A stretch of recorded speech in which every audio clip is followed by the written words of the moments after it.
Hi, and welcome back to the English Mumble podcast. This is your space to breathe slowly, to learn gently, and to grow, one quiet moment at a time.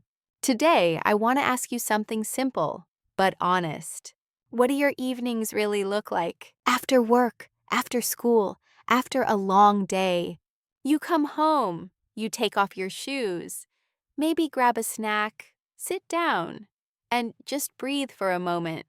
But then what? For many of us, myself included, the next thing we do is open our phone. We check Instagram, scroll through YouTube, maybe turn on a show. And before we know it, it's dark outside. The evening is gone, just like that. And you think, well, at least I gotta relax. But deep down, it doesn't always feel like rest. It feels empty. I've been there too, so many times. I used to lie on my bed, scrolling, thinking I was giving myself a break. But what I was really doing was letting my evening vanish. No peace, no progress, just a blur. I felt tired, but not restored. I was busy, but not better. And that's when I realized it's not time I'm missing, it's how I'm using it. So, in this episode, I want to share with you something simple. 5 small things I started doing to stop wasting my evenings.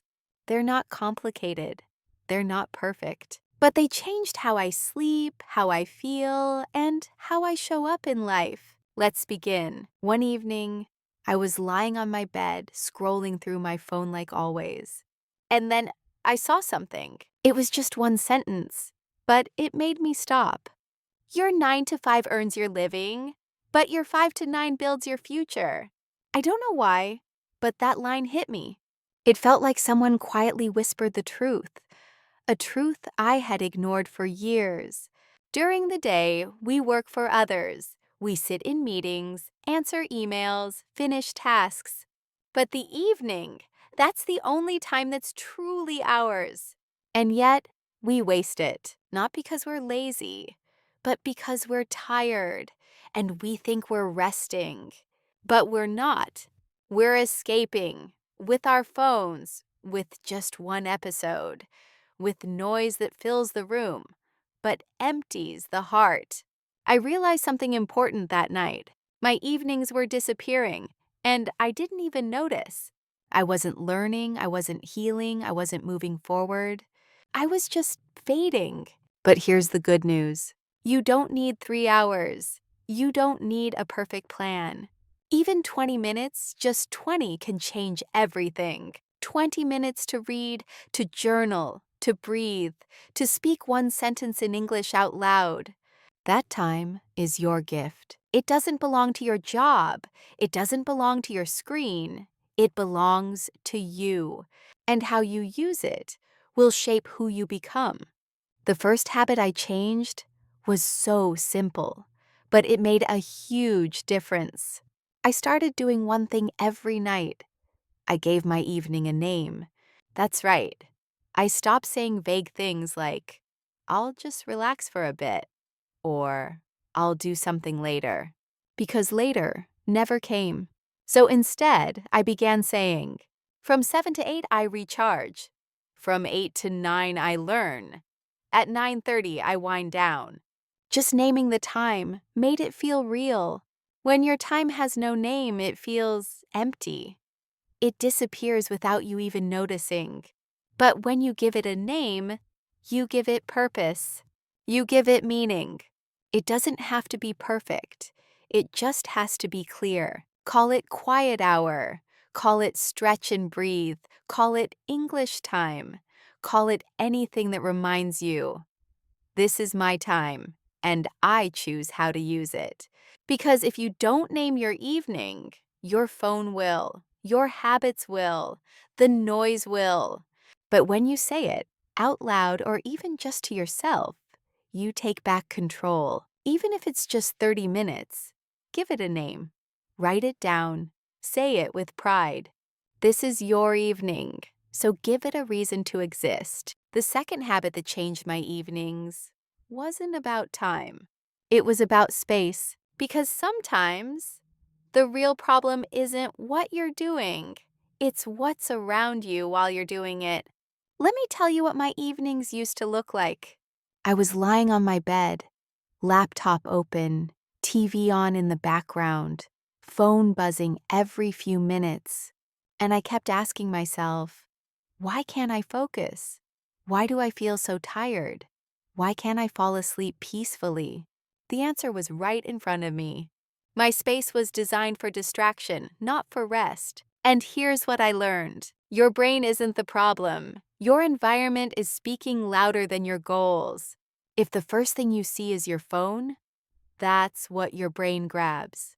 But if your journal is beside your bed, if your sketch pad is already open, if your book is waiting on the table, then guess what? A different version of you shows up. Placement creates behavior. That's why supermarkets put candy near the checkout.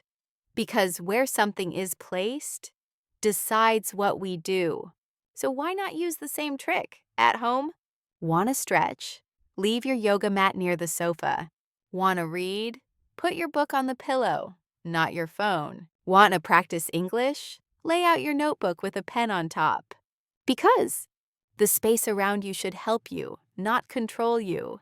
So tonight, try this. Remove one thing that drains you. Add one thing that inspires you. It doesn't need to look perfect.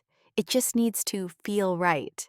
Because when your environment supports your values, you don't need willpower. Good habits just happen. This next habit might be the simplest one, but also one of the most powerful. I call it hide the bad and show the good. Let me explain. For the longest time, my phone charger was right next to my bed. So, of course, when I got into bed, the first thing I did was pick up my phone. I didn't even think about it, it just happened. One video turned into 5. A short check became a long scroll. And before I knew it, midnight! No rest, no peace, no control. So I changed one thing. I moved my charger to the kitchen. Now, if I want to scroll at night, I have to get up and walk. And guess what? Most nights, I don't. Because now, my laziness works in my favor. This is called friction, and it's a powerful tool. You make bad habits harder to do, and you make good habits easy and automatic. Here's another trick I love. I started putting my drawing tablet right in the center of the table. So when I sit down, I don't have to decide what to do. It's already there, waiting for me. That's what this habit is all about. Don't just remove the bad, highlight the good. Want to drink more water? Put the water bottle on your desk, not hidden in your bag. Want to read at night? Put your book on your pillow before dinner. Want to practice English? Leave your earphones next to your toothbrush. Make the good habit the first thing you see, because your future self will say, thank you. So tonight, try this. Hide one thing that makes you waste time. Show one thing that helps you grow. Just one of each, not everything at once, because this is not just about behavior change. It's about self-respect. You are telling yourself, I choose better. I care about my time. I'm building something, even in small ways. And when you do that, you'll start to feel it. I'm back in control. Most people say they want to relax at night, but what they really do is just fade out, lying on the couch, scrolling through Instagram, with YouTube playing in the background. They think that's rest, but it's not. That's noise, that's escape. That's your mind slowly shutting down without ever saying goodbye. That's not winding down, that's disappearing.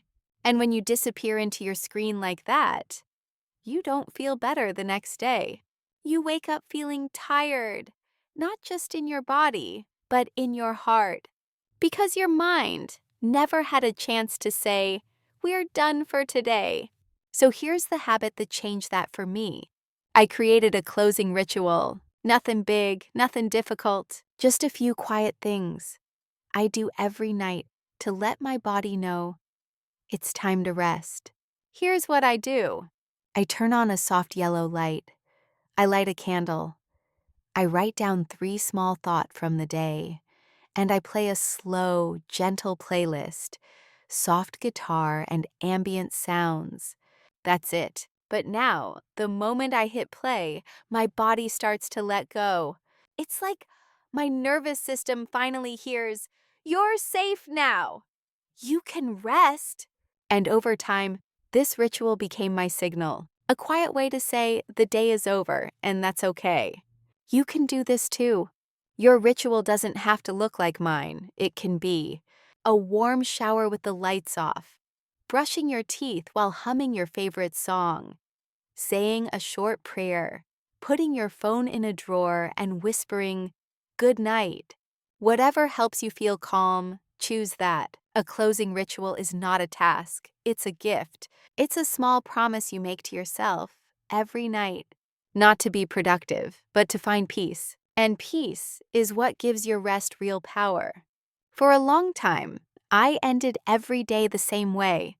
Not with peace, not with pride, but with pressure. I would lie in bed, staring at the ceiling, and the list would begin in my head. I didn't reply to that message. I didn't clean the kitchen. I didn't finish that task. I didn't exercise. And slowly, that list became a voice that whispered, "You didn't do enough. You failed today." And that voice followed me into sleep, into my dreams, into my next morning. Even if I had done so many things, I couldn't feel proud because all I saw was what was missing. But one night, I asked myself a new question. Just one. What did I do today that honored me? That one sentence changed everything. Sometimes the answer was small. I didn't check my email after dinner. I said no to something that drained me. I took a walk and breathed deeply. I made tea and sat in silence. And suddenly, the voice in my head became softer, not gone, but quieter, because I was no longer looking for perfection. I was learning to look for integrity, for truth, for the little moments where I showed up for myself. You can't feel proud and guilty at the same time. So choose pride, even if it's quiet, even if no one claps for you. Because every time you say, "I did one thing that mattered," you build trust in yourself. You tell your heart, "I'm not perfect, but I'm trying, and that's enough." And when you go to bed with pride, you sleep better. You wake up lighter. You move through life with more ease. So tonight, don't ask yourself what you didn't do. Ask yourself, what did I do today that honored me? And then close your eyes. Let that be your peace. Let that be your power. If you're learning English, your evening can be your best teacher. Not in a classroom, not with pressure, but with peace, with rhythm, with presence. Even 10 minutes a night can change everything.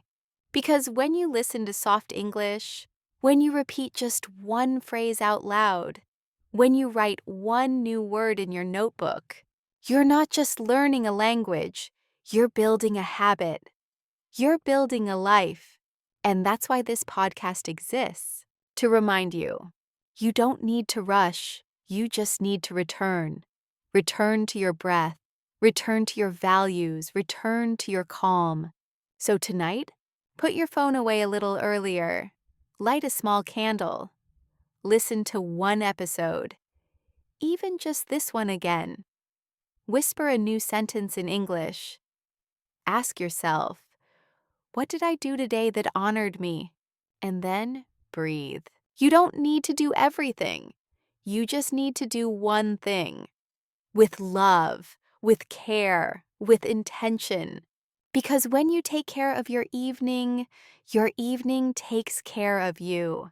This is how you build a new life, 10 quiet minutes at a time. Thank you for listening. Thank you for showing up. Even just by pressing play, you chose progress over noise. We'll see you again soon, but for now, good night, good rest, and good English.